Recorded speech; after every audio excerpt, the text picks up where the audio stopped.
لوگ دنیا میں ایسے ہو چکے ہیں جنہیں اللہ تبارک و تعالیٰ نے پوری دنیا میں اقتدار دیا. ایک وقت میں پوری دنیا کا ایک ہی بادشاہ. 2 مسلمان تھے 2 کافر.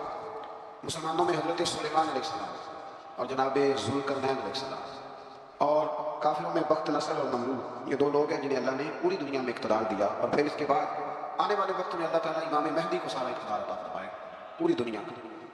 حضرت ذوالقرنین کے بارے میں 2 روایات ہیں. ایک تو یہ ہے کہ وہ نبی تھے اور ایک یہ ہے کہ وہ ولی تھے, لیکن مجھے حضرت مولا علی شیر خدا رضی اللہ تعالیٰ عنہ کا قول ملا ہے جس میں آپ نے فرمایا کہ وہ نبی نہیں تھے. تو اس لیے میرا نظریہ یہی ہے کہ وہ اللہ کے ایک نیک بندے تھے. اللہ نے انہیں پوری زمین میں اقتدار دیا. وہ ایک مہم پہ نکلے, ان کا ارادہ بنا کہ میں ذرا دنیا کا چکر لگاؤں. تو انہوں نے سفر شروع کیا کہ میں دیکھوں ذرا سورج غروب کہاں ہوتا ہے. تو فرماتے میں پہنچا, بڑھا گیا, لیکن میں اس مقام تک پہنچ گیا جہاں سورج غروب ہوتا ہے. تو پھر میں نے دیکھا کہ ایک سیاہ کنواں ہے جس کے اندر جا کے وہ چھپ گیا, لیکن رب قریب کی اس حقیقت تک میں پہنچ سکا نہیں. پھر آپ فرماتے ہیں کہ میں آگے نکلا تو مجھے ایک قوم کے بارے میں بتلایا گیا جو بڑی خونخوار قوم تھی, بڑی خونخوار. اس کو یاجوج اور ماجوج کہا جاتا ہے. یہ قوم اتنی خونخوار تھی کہ یہ درندوں کو بھی کھا جائے گا. اتنے لمبے چوڑے ان کے قد تھے, اتنے زیادہ طاقتور تھے کہ سانپ اور بچھو بھی کھا جاتے. یہ نکلا کرتے تھے سبزے کے دنوں میں تو ساری کھیتیاں اجاڑ جاتے تھے, ہر چیز تباہ کر جاتے تھے, حتیٰ کہ انسانوں تک وہ کھا جاتے تھے. تو حضرت ذوالقرنین جب وہاں پہنچے, اللہ تبارک و تعالیٰ نے انہیں ان مظلوم لوگوں کا مددگار بنایا جن پر یاجوج اور ماجوج کی قوم ظلم کرتی تھی. انہوں نے آپ سے کہا کہ حضور مہربانی فرمائیے, اس قوم سے تو ہماری جان چھڑائیں. آپ نے فرمایا تم میری مدد کرو. انہوں نے کہا حضور کس طرح؟ فرمایا بس جسمانی طور پر میری مدد کرو. تو آپ نے پھر وہاں ایک دیوار بنائی, ایک دیوار لوہا کاٹ کر, سیسا پگھلا کر, پتھر ڈال کر ایک بڑی موٹی تازی دیوار بنائی, اور اتنی اونچی بنائی, اور پھر اس کے چاروں جانب آگ جلائی تاکہ وہ لوہا اس طرح پگھل جائے کہ وہ دیواروں کے ساتھ چپک جائے, تاکہ کوئی آدمی پیر رکھنا چاہے تو پیر رکھ کے اس پہ چڑھ نہ سکے. آپ نے وہ دیوار بنائی.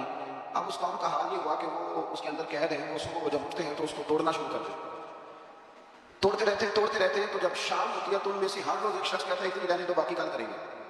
لیکن جب وہ سویرے اٹھتے ہیں تو اللہ تعالیٰ اس دیوار کو پھر سے مضبوط فرما دیتا ہے. نبی کریم علیہ السلام نے فرمایا قرب قیامت میں ایک وقت آئے گا, قیامت کے قریب جا کے ایک ٹائم ایسا آئے گا کہ اس مخلوق میں سے ہی ایک شخص پکارے گا, اور پکار کے کہے گا کہ اب سو جاؤ انشاءاللہ.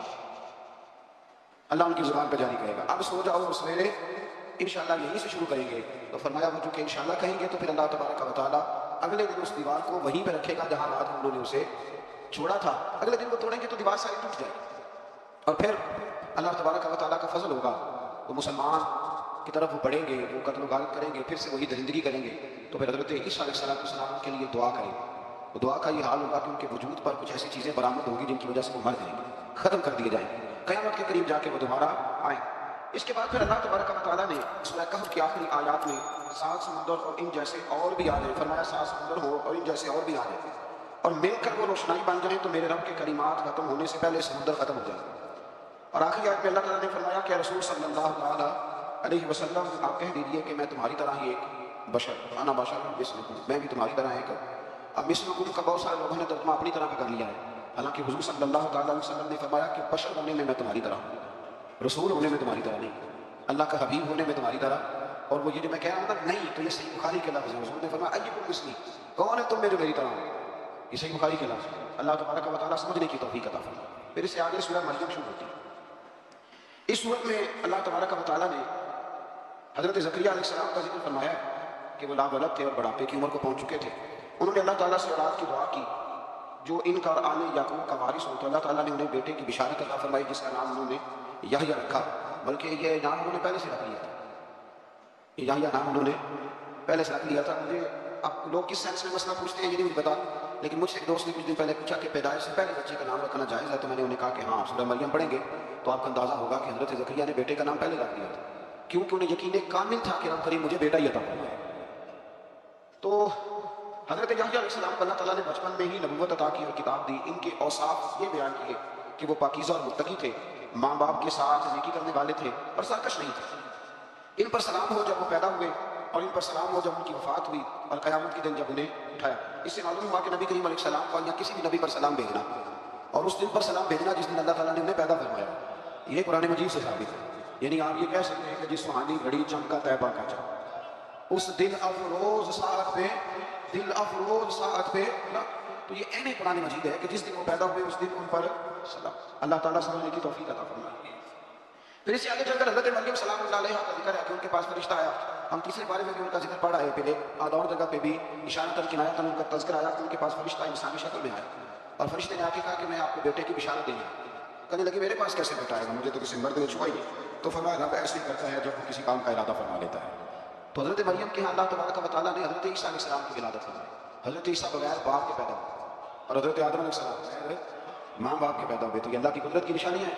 اب حضرت عیسیٰ علیہ السلام کی جب ولادت ہوئی تو یہ آم کا معجزہ اور حضرت مریم کی کرامت سامنے آئی کہ آپ ایک خشک کھجور کے نیچے بیٹھی تو اللہ تعالیٰ نے اسے سرسبز و شاداب کر دیا اور آپ اس کو ہلاتی تھی تو وہ کھجوریں گرتی تھی. بڑی پریشان تھی آپ کی قوم کے سامنے کیا منہ لے کے جاؤں گے, لوگ کیا کریں گے. لوگوں کے لیے الزام لگانا, پروپیگنڈا کرنا بڑا ہی آسان کام ہے. دو ہی تو کام دنیا میں آسان ہے, ایک بدگمانی کرنا اور ایک غیبت کرنا. اور اتنا مزیدار کام ہے کہ آپ ساری دیہڑی کریں گے.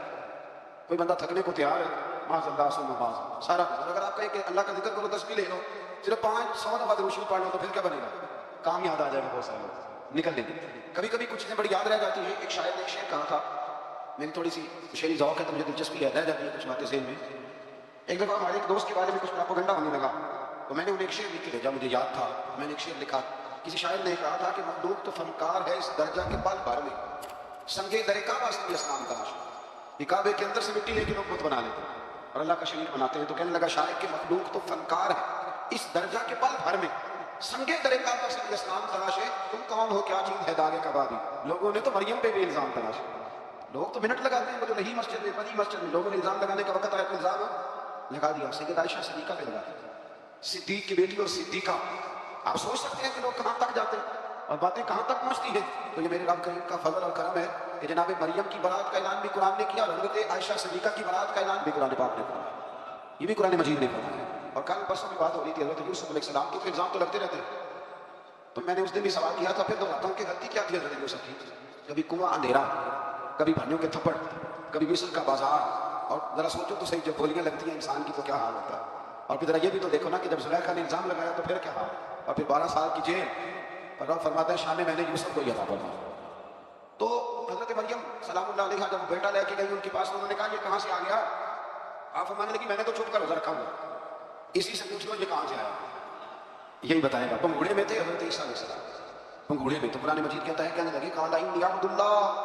حضرت عیسیٰ بولنے کہنے لگے میں اللہ کا بندہ ہوں. اور آتانی الکتاب, خالی نہیں آیا, کتاب ساتھ لے کے آیا. وجعلنی نبیا, اور اس نے مجھے نبی بنا کے بھیجا.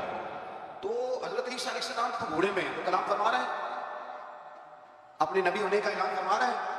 اب اس بندے کے قریب جا کے اس سے سوال کرنے کو دل نہیں کرتا جو نبی پاک کے بارے میں کہتا ہے 40 سال کے بعد نبی بنے. یہاں پنگوڑے میں حضرت عیسیٰ کلام کریں پنگوڑے میں, اور وہ پنگوڑے میں کہیں میں نبی ہوں. اور تو اپنے رسول کے بارے میں یہ کہے کہ بکریاں چلا رہی تھی تو ماشاء اللہ انہیں پتہ ہی نہیں تھا کہ میں نبی بن جاؤں گا. ایسی کوئی بات نہیں. اعلیٰ حضرت فرماتے ہیں اللہ اللہ ہو بچپنے کی پھبن, یعنی بچپن میں بھی رنگ ڈھنگ ڈالے تھے میرے رسول. اللہ اللہ ہو بچپنے کی پھبن, اس خدا بھاتی صورت پہ لاکھوں سال, اس خدا بھاتی صورت پہ. اور مرحوم آدم چشتی نے بھی ایک جملہ بڑا خوبصورت کہا, اس نے کہا تیری حیات پاک کا ہر لمحہ پیغمبر لگے, تیری حیات پاک کا ہر لمحہ پیغمبر لگے. پھر اس سے آگے آیت نمبر 41 سے ایک بار پھر حضرت ابراہیم علیہ السلام کا ذکر ہے کہ وہ بہت سچے نبی تھے. انہوں نے اپنے چچا کو بے جان بتوں کی عبادت سے روکا, عذاب الہی سے ڈرایا. اس نے کہا کہ آپ ہمیں ہمارے خداؤں سے پھیرنا چاہتے ہیں, اس سے رک جائیں ورنہ ہم آپ کو سنسار کر دیں گے. ابراہیم علیہ السلام نے کہا کہ میں آپ کے لیے اپنے رب سے استغفار کرتا رہوں گا, وہ مجھ پر بہت مہربان ہے. تو اللہ تبارک و تعالیٰ نے انہیں اسحاق علیہ السلام بیٹے اور یعقوب علیہ السلام پوتے کی بشارت دی, اور یہ بھی فرمایا کہ یہ دونوں نبی بھی ہیں. پھر آیت نمبر 51 سے لے کر 58 تک مختلف انبیاء کا ذکر. اللہ تعالیٰ نے اس میں فرمایا کہ حضرت موسیٰ کو برگزیدہ رسول, نبی اور اللہ کا رازدار کہا گیا, اور حضرت ہارون کی نبوت کا بیان بھی ہوا, اور حضرت اسماعیل کو وعدے کے سچے, نماز اور زکوٰۃ کا حکم دینے والے رسول اور نبی اور اللہ کا پسندیدہ قرار دیا گیا. ادریس علیہ السلام کو صدیق نبی قرار دیتے ہوئے فرمایا کہ ہم نے ان کو بلند جگہ پہ بٹھایا. کہاں ہے ادریس علیہ السلام؟ چوتھے آسمان میں بھی اور جنت کا کون بھی ہے. دو روایتیں ان کے بارے میں ملتی ہیں. ایک تو یہ ہے کہ وہ حضرت ملک الموت سے ایک دفعہ کہنے لگے تو میرا یاد نہیں بن جاتا, اللہ ہی بھلا کرے. حضرت اسرائیل کہنے لگے دوست بن جاتے, دوستی ہو گئی. فرمانے لگے یار موت کا ذائقہ کیسے چکھاتا ہے؟ کہنے لگا میں آپ کو چکھا دیتا ہوں. آپ کو موت کا ذائقہ چکھایا, دوبارہ پھر ڈال دیا, آپ اٹھ کے بیٹھ گئے. کہنے لگے دوزخ تو دکھاؤ, وہ بھی دکھا دی. اور میں جنت تو دکھا, جنت بھی دکھائی. تو کہنے لگا واپس چلیں. فرمانے لگے آپ تو نہیں جانا. کیوں؟ فرمایا رب فرماتا ہے ہم فیہا خالدون, جو جنت میں آئے گا یہی رہے گا. میں کہا جناب وہ تو پہلے موت کا ذائقہ چکھنا ہے, پھر صراط جو دوزخ کے اوپر ہے وہاں سے گزرنا ہے. تو آپ فرمانے لگے یہ دونوں کام میں کر چکا ہوں اور تم نہیں کرائے. کہنا میں آ گیا ہوں, میں نے یہی پہ رہنا ہے. اب حضرت ملک الموت علیہ السلام نے اس کی مالک یہ تیرا بندہ، فرمایا تیری دوست بھی اس کے ساتھ لگی تھی تو میری توفیق سے لگی تھی، اور یہ یہاں تک آئی بھی میری توفیق سے ہی ہے، میرا ارادہ بن گیا کہ نہیں آنے کا، میری طلب بھی تو تیرے کرم کا صدقہ ہے، میری طلب بھی تو تیرے کرم کا صدقہ ہے، یہ پاؤں اٹھتے نہیں بلکہ یہ اٹھائے جاتے ہیں، تو یہ بھی تو اس کا کرم ہوتا ہے نا کہ وہ کس طرح کرتی کسی کو نوازتا ہے۔ آیت نمبر 59 میں اللہ تعالیٰ کے فرما بردار اور سرکش بندوں کے احوال اور جو ان کے آخرت میں احوال ہوں گے ان کا ذکر کیا گیا۔ آیت نمبر 66 میں بتایا گیا ہے کہ منکرین آخرت حیات بعد الموت کے بارے میں ہمیشہ حق میں مبتلا رہتے ہیں، انہیں یقین ہونا چاہیے کہ مرنے کے بعد دوبارہ وہی خالق زندہ کرے گا جس نے پہلی بار بغیر کسی نام و نشان کے پیدا۔ نمبر 76 میں بتایا کہ جو لوگ گمراہی میں مبتلا ہیں ان کے ابتلا میں اضافے کے لیے مہلت کی مدت بڑھا دی جاتی ہے، اور جو ہدایت یافتہ ہیں ان کو مزید استقامت نصیب ہوتی ہے۔ اللہ کے ہاں ثواب اور انجام خیر کے اعتبار سے باقی رہنے والی نیکیاں سب سے زیادہ ہیں، ایسی نیکیاں کریں جو باقی رہیں ہمیشہ، کیا کہتے ہیں صدقہ جاری۔ آیت نمبر 81 میں فرمایا کہ مشرکین اس امید پر اللہ کے سوا معبودان باطل کی عبادت کرتے ہیں کہ مشکل میں ان کی مدد کریں گے، فرمایا ہرگز نہیں، وہ ان کے دشمن بن کے عبادت کا انکار کریں۔ آیت نمبر 88 میں بتایا کہ کفار نے اللہ کی طرف اولاد کی نسبت کر کے نہایت سخت بات کی، یہ تو اتنا سنگین جرم ہے کہ اس سے آسمان پھٹ پڑے، زمین شق ہو جائے اور پہاڑ ریزہ ریزہ ہو جائے۔ مزید فرمایا کہ آسمان اور زمین میں جو کوئی بھی ہے سب اللہ کے حضور بندے بن کے حاضر ہو۔ آیت نمبر 97 میں فرمایا جو لوگ ایمان لائے اور نیک کام کیے ان قریب رحمان لوگوں کے دلوں میں ان کی محبت پیدا فرما دے۔ یہ جو شرک والا معاملہ ہے نا یہ بڑا سادہ سا ہے، کچھ لوگ آج نئے فلسفی اٹھے ہیں تو وہ کچھ عجیب و غریب سی باتیں ذہن میں جیسی کرنے لگے، اور بعض مضامین ہم دیکھتے ہیں تازے جو چھپتے ہیں ان کے اندر بھی وہ اشارتاً کنایتاً مذہب کی بنیاد پر تقسیم نہیں ہونی چاہیے، انسان بحیثیت انسان قابل تقسیم ہے۔ تو ایک بات سمجھ لیں کہ جو مکان کی رجسٹری آپ کے نام ہے تو کوئی اور دعویٰ کرے اس کا، آپ کو برداشت ہے؟ یہ ہو نہیں نہ سکتا۔ ملک میں وزیر کئی ہو سکتے ہیں پر وزیر اعظم ایک ہوتا ہے، اس کو سمجھ لیں۔ تو جب اللہ کی توحید میں کوئی کسی کو شریک ٹھہراتا ہے تو بہت بڑا جرم کرتا ہے، وہ بہت بڑا جرم کرتا ہے۔ یوں سمجھنا کہ جیسے آپ کی 5 مرلے کی زمین پہ جا کے قبضہ کرے، اسے مار دینے کو دل کرتا ہے، اس لیے یہ ساری زمین رب کریم کی ہے، آسمان و زمین کا خالق اور مالک ہے۔ تو شرک ناپسندیدہ بات، ناپسندیدہ۔ سورہ طٰہٰ شروع ہوتی ہے، اس سورہ طٰہٰ میں نبی پاک صلی اللہ تعالیٰ علیہ وسلم قرآن کریم نے فرمایا کہ معمول قرآن اس لیے نازل نہیں کیا تھا کہ آپ مشقت میں پڑھیں۔ نبی کریم لمبی نمازیں پڑھتے تھے، لمبی، تو قرآن مجید نے کہا طٰہٰ ما انزلنا علیک القرآن لتشقیٰ، معمول قرآن اس لیے نازل نہیں کیا کہ آپ مشقت میں پڑھیں۔ حضور لوگوں کو بڑی جد و جہد کے ساتھ دین کی طرف بلاتے تھے، تو کہا معمول قرآن اس لیے نازل نہیں کیا تھا کہ آپ مشقت میں پڑھ دیں، آپ تو مشقت کرنے لگے، وہ یا رب اپنے محبوب کو کہہ رہا ہے، جیسے سورہ مزمل میں بات ہوئی نا کہ محبوب تھوڑا آرام بھی فرمائیں، محبوب تھوڑا آرام بھی فرمائیں۔ پھر فرمایا کہ یہ قرآن نصیحت کے لیے نازل ہوا ہے اور اللہ ظاہر و باطن سب کو جانتا ہے اور وہ وحدہ لا شریک ہے اور سارے اچھے نام اسی کے۔ آیت نمبر 10 میں فرمایا کہ مدین سے واپسی کے سفر کے دوران موسیٰ علیہ السلام اس واقعے کا بیان کیا کہ وہ اپنی جگہ پر رکے ہوئے تھے، تو وہیں انہیں غیب سے ندا آئی کہ موسیٰ میں آپ کا رب ہوں، آپ وادی مقدس میں ہیں تو ادباً اپنے جوتے اتار دیجیے، میں نے آپ کو چن لیا ہے، میرے پیغام وحی کو توجہ سے سنیے، میں اللہ وحدہ لا شریک ہوں، میری بندگی کے لیے، میری یاد کے لیے، نماز قائم کے لیے، قیامت آنے والی ہے اسی کی طرف آپ توجہ فرمائیے۔ اسی موقع پر آپ کو جو معجزات عطا کیے گئے ان کا بھی ذکر ہے، وہ ہم پیچھے بہت ساری جگہوں پہ اس کا ذکر کر آئے کہ اللہ تعالیٰ نے ان کو ایک ایسا عصا عطا فرمایا تھا کہ وہ ایک دم میں ہی بہت بڑا اژدہا بن رہا تھا، اور پھر حضرت سیدنا موسیٰ علیہ السلام اپنا ہاتھ کی ریبان میں ڈال کے نکالتے تھے تو آفتاب کی طرح روشن ہو رہا تھا۔ ایک بات کہتے ہیں یدے بیضا لیے بیٹھے ہیں اپنی آستین، یدے بیضا لیے، چمکتے ہوئے ہاتھ ہیں ان کے، تو یہ اپنی آستینوں میں چھپا کے بیٹھے ہیں۔ پر اقبال نے یہ ولیوں کے لیے کہا نہ پوچھی خود کا پوشوں کی، ارادت ہو تو دیکھیں، ارادت ہو تو محبت کے ساتھ دے، تنقید کے ساتھ تو پتہ ہے پھر بندے کو کوئی شے نہیں ہوتی، آنکھیں گنگ ہو جاتی، ارادت ہو تو دیکھیں، کو یدے بیضا لیے بیٹھے ہیں اپنی آستینوں میں۔ پھر اللہ تعالیٰ نے نا حضرت موسیٰ علیہ السلام کو حکم دیا تھا کہ فرعون کو دعوت دے، تو حضرت موسیٰ نے دعا مانگی، جو آیت نمبر 25 اور 28 میں موجود ہے، رب اشرح لی صدری ویسر لی امری واحلل عقدۃ من لسانی یفقہوا قولی، اے میرے رب میرے لیے میرا سینہ کھول دے، میرے لیے میرا کام آسان کر دے، میری زبان کی گرہ کھول دے تاکہ وہ لوگ میری بات کو سمجھ سکیں۔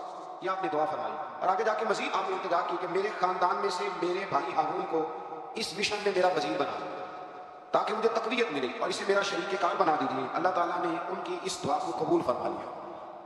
آیت نمبر 38 سے حضرت موسیٰ علیہ السلام کی پیدائش کا ذکر ہوتا ہے اور یہ تقریباً آیت نمبر 76 تک چلتا ہے۔ واقعہ آپ نے پہلے بھی سنا ہوا ہے، اپنے لفظوں میں بھی عرض کیے دیتا ہوں۔ فرعون کو اس نے وہ خواب دیکھ لیا تھا کہ ایک ستارہ اٹھے گا اور پھر وہ گرے گا تو میری ساری سلطنت کو تباہ کر دے گا۔ نجومیوں سے اس نے پوچھ لیا، اس نے کہا کہ بچہ پیدا ہوگا جو تیری سلطنت کو تباہ کرے گا۔ چاہیے یہ تھا کہ وہ توبہ کرتا، لیکن اس نے کیا کیا کہ اس نے بچوں کو قتل کرانا شروع کیا، یسبحون ابناءکم، ذبح کرا دیتا تھا تمہارے بیٹوں اور بچیوں کو زندہ رکھتا تھا۔ اللہ تبارک و تعالیٰ کی قدرت دیکھیے، رب بڑا ہی کریم، آپ یقین کریں مولا کے دینے کے انوکھے انداز ہیں۔ یعنی حضرت موسیٰ کو طور کے بعد آگ لینے جائیں تو اللہ تبارک و تعالیٰ پہلی وہی فرما کے نبی بنا لے،